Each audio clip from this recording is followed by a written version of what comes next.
On the first day of the strike, most Lagos streets were empty, and many Nigerians who did not take part in the protests were content to watch at a distance. Today, the story is different. Pockets of mainly young men converge on street corners. Although they are not part of any formal protests across Lagos, those young men behind me have taken it upon themselves to ensure that the streets are free of vehicle. In a neighborhood on the mainland, vehicles carrying essential services personnel were allowed to pass, but some vehicles were turned back. This cab driver had to negotiate his way by joining the protesters. At some point, a vehicle carrying Nollywood actress Kate Ensure showed up and received a rousing welcome from the enthusiastic protesters.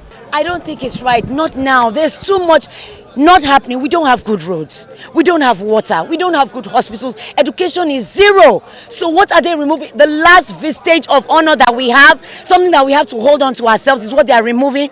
What have they removed from their own end? On the island, the mood on the streets of Ikoyi, Victoria Island and Lekki is not business as usual. Offices are shut and the streets are empty of both human and vehicular traffic.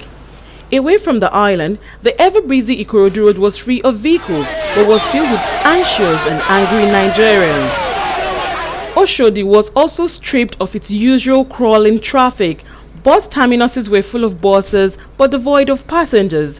Activities at the Murtala Mohammed International Airport also grinded to a halt. Many passengers were stranded, including a man scheduled for medical treatment abroad. Some passengers said they were not properly briefed on the strike situation by the airlines. So we're just here, we don't know what's happening. I'm actually supposed to be going to London to resume work, and now I'm just here not knowing what's happening, and I think that is really unfair.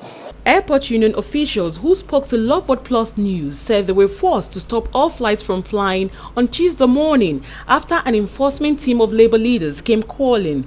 All the airlines have been adequately informed that their flights should be cancelled because we don't want to expose our industry to the outsiders, because there was enough information to tell the traveling public that the seaports, the airports and all the various operations in Nigeria were going to be closed during the strike action. Airline representatives and officials of the Federal Airport Authority of Nigeria could not be reached for comments. Some of the passengers said they came from outside Lagos to connect flights to their different destinations. Now, the likelihood of them flying is dependent on how soon the fuel subsidy removal dispute is resolved. Aderinsola, reporting for Love What Plus News.